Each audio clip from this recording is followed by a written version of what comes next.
নমস্কার, good evening ও শুভ সন্ধ্যা। তো অনেক সময় আমরা খেলতে গিয়ে পড়ে গেলে বা হাঁটুতে ব্যথা পেলে বা যারা দীর্ঘদিন ধরে হাঁটু ব্যথা পায় ভুগে বা ডাক্তার দেখায়, অনেক সময় ডাক্তার আপনাদের এক্স রে করার জন্য বলে।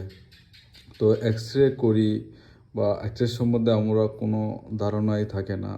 তো এই যে উপরের হাড্ডিটি দেখছেন, এই উপরের হাড্ডিটি, এই হাড্ডিটির নাম হচ্ছে কি আপনার ফিমার।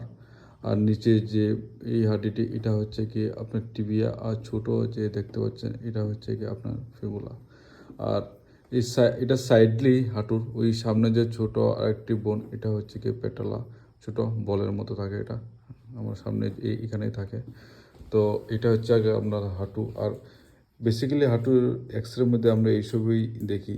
আর মাঝখানের যে এই যে গ্যাপটা, এই গ্যাপটা অনেক সময় কমে গেলে আমাদের বিভিন্ন ধরনের অস্টিও আর্থ্রাইটিস হয়। ও অস্টিও আর্থ্রাইটিস আমরা গ্রেড নির্ধারণ করি। এই যে এই যে এই যে এই যে এই যে ফাঁক জায়গাটা দেখতেছেন, এই অনেক সময় এই ফাঁক জায়গাটা যদি একদম কাছাকাছি এইভাবে এসে যায়, তাহলে অস্টিও আর্থ্রাইটিসে অনেকগুলো গ্রেড থাকে, ওই গ্রেড অনুসারে আমরা নির্ধারণ করি। বেসিক্যালি হাঁটুর এই হচ্ছে এক্স রে। Thank you.